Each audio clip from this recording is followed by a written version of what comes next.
नमस्कार बच्चों, बिल्लौर inter college बिल्लौर online classes में आपका स्वागत है। आज हम लोग सेकंड पेपर चालू कर रहे हैं। तो सेकंड पेपर का फर्स्ट यूनिट जो हमारी है किरण प्रकाश, ठीक है। और इसका फर्स्ट लेसन है, पहला पार्ट इसका है प्रकाश का परावर्तन। प्रकाश का परावर्तन, गोलीय दर्पण तथा प्रकाश का अपवर्तन।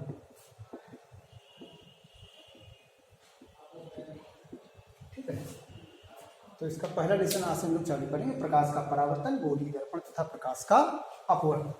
तो इसमें आज हम लोग सबसे पहले देखेंगे प्रकाश का परावर्तन। ये पिछली क्लास में आप लोग पढ़ चुके हैं। तो प्रकाश का परावर्तन, परावर्तन क्या है? ठीक है, चलिए प्रकाश का परावर्तन, जैसे कोई एक ये तल है हमारा पानी तल, ठीक, इस पर ये प्रकाश की किरण आपतित हुई और ये परावर्तित होकर उसी माध्यम में वापस लौट गई। तो प्रकाश की किरण जब किसी पालिशदार या चिकने तल पर गिरती है तो उस तल से टकराकर उसी माध्यम में वापस लौट गई। तो प्रकाश की किरण के उसी माध्यम में वापस लौटने की ये जो घटना है, इसको हम बोलते हैं प्रकाश का परावर्तन। ठीक है, तो परावर्तन क्या हो गया, लिखते रहे इसको, जब प्रकाश की किरण किसी पालिशदार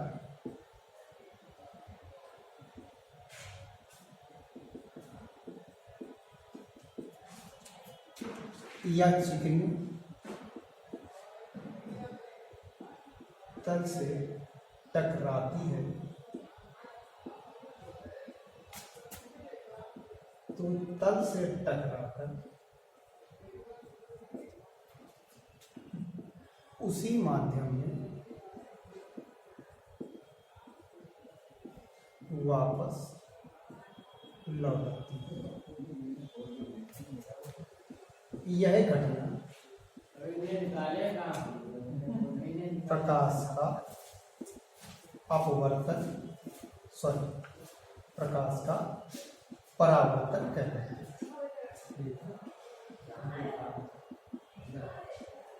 ठीक है, तो जब प्रकाश की किरण किसी पालिशदार या चिकने तल से टकराती है तो उस तल से टकराकर उसी माध्यम में वापस लौट जाती है। तो यह घटना क्या कहलाती है? प्रकाश का परावर्तन।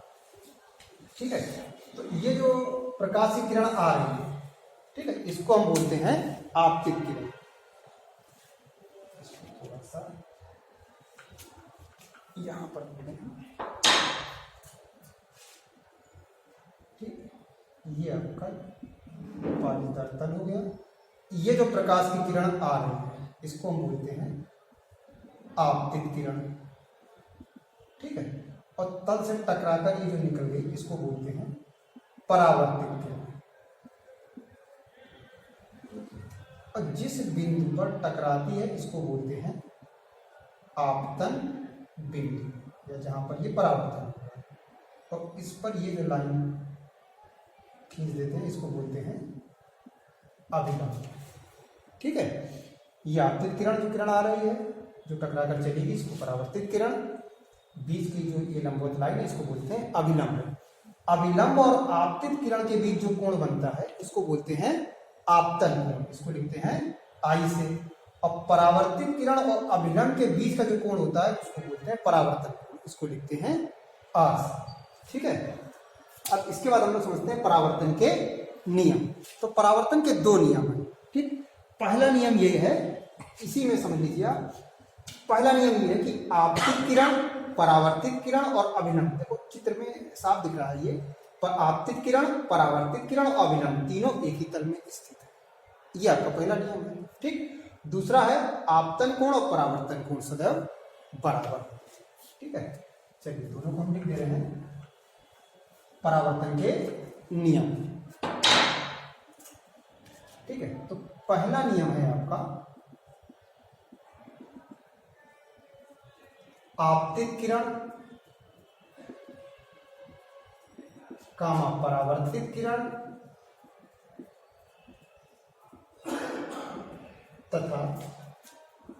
आपतन बिंदु पर अविलंब तीनों एक ही तल में स्थित होते हैं। ठीक है, चित्र से समझ गए होंगे आप। आपतित किरण, परावर्तित किरण तथा आपतन बिंदु पर अविलंब तीनों एक ही तल में स्थित होते हैं। ठीक, दूसरा नियम है इसका, आपतन कोण तथा परावर्तन कोण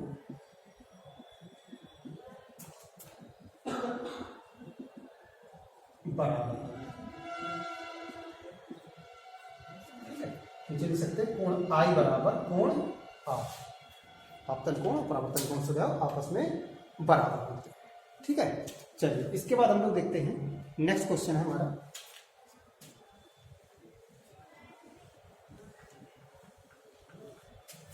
दर्पण में सबसे पहले हम लोग लेंगे अवतल दर्पण। तो इसमें क्वेश्चन हम ले रहे हैं पहला, अवतल दर्पण के लिए फोकस दूरी का सूत्र। ठीक है, चलिए इसके लिए हम एक अवतल दर्पण ले लिया हमने।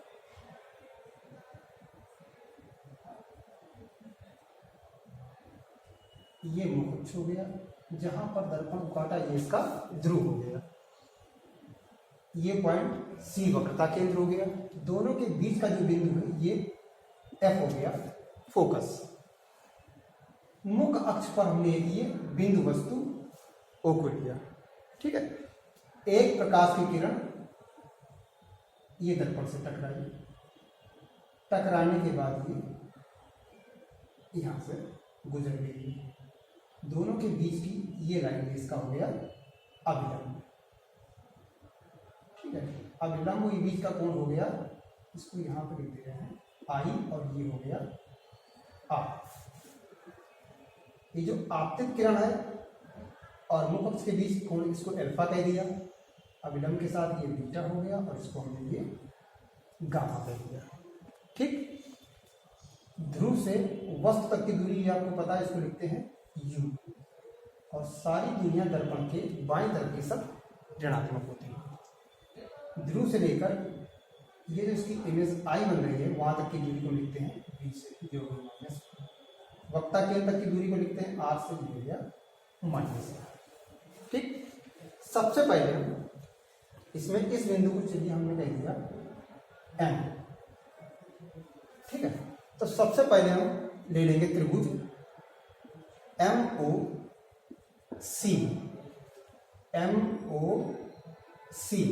ठीक है, अच्छा एक चीज आप लोगों ने पीछे हाई स्कूल में पढ़ी होगी, याद होगा आपको, जैसे त्रिभुज ये ए बी सी और इसकी ये भुजा बी सी हमने बढ़ा ली, तो ये बढ़ी हुई भुजा के साथ ये जो कोण बन रहा है इसको क्या बोलते हैं, बहिष्कोण। और किसी भी त्रिभुज का बहिष्कोण उस त्रिभुज के दूरस्थ अंतः कोणों के योग के बराबर होता है। जैसे मान लो इस कोण को अगर हम ए कह दें और इसको बी कह दें, तो ये जो बहिष्कोण सी है ये बराबर हो जाएगा ए प्लस बी के।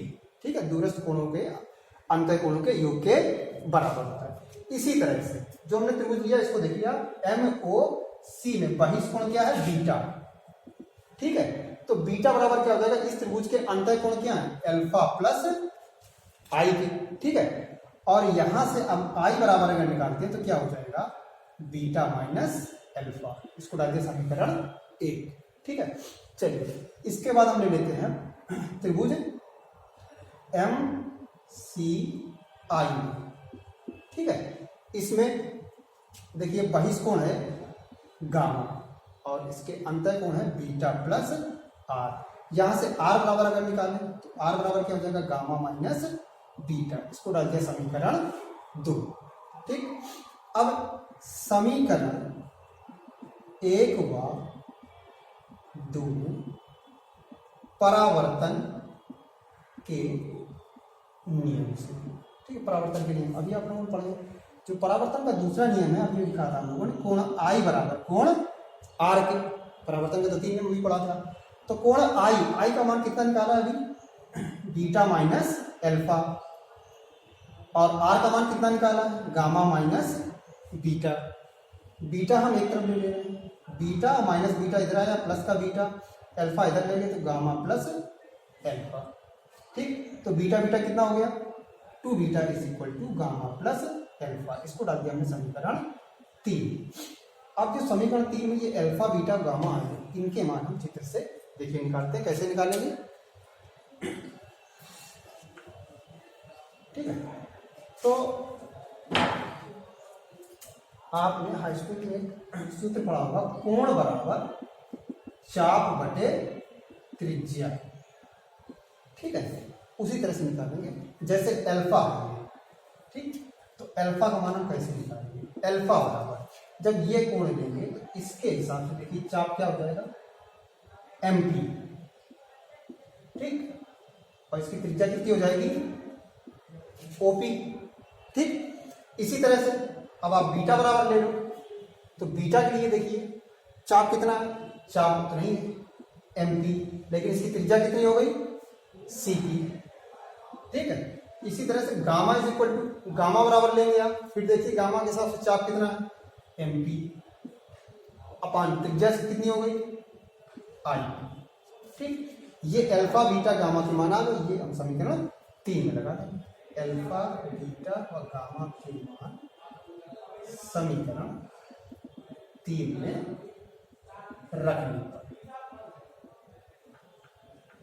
ठीक है। समीकरण 3 में लगा देना है 2 बीटा, तो 2 इंटू बीटा, बीटा का मान कितना है, M P upon C P, बराबर गामा, गामा का मान है M P upon I P, plus alpha, alpha का मान है M P upon O P, ठीक। चलिए, तो ये 2 M P upon C P is equal to, बराबर किधर देखिए एम पी हम कैरी कर लेंगे तो कितना आ जाएगा, 1 upon I P plus 1 upon O P, M P से एम पी कैंसिल हो गया, तो ये वैल्यू आ गई 2 upon C P is equal to 1 upon I P plus 1 upon O P, ठीक।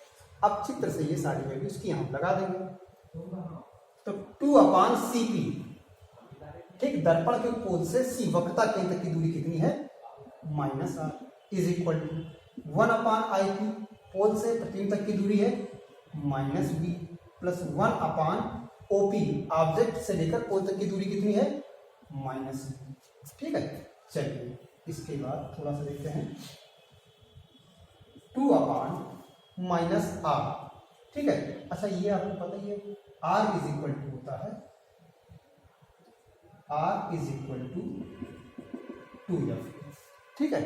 जो वक्रता त्रिज्या होती है वो फोकस दूरी की दोगुनी होती है, तो हम आर की जगह लगा देंगे 2f इज इक्वल टू, इधर से हम माइनस कैरी कर ले रहे हैं, तो ये हो जाएगा 1 अपान वी, ठीक, माइनस प्लस माइनस, माइनस हमने कैरी किया, ये फिर प्लस हो गया 1 अपान यू, माइनस से माइनस कैंसिल हो गया और 2 से 2 कैंसिल हो गया, तो ये आ गया 1 upon F is equal to 1 upon V 1 plus 1 upon U, ठीक है। ये होता है दर्पण की फोकस दूरी का व्यंजक, ठीक है। आज के लिए इतने बच्चों, ठीक है। नेक्स्ट टॉपिक आगे लेके चलेंगे। धन्यवाद।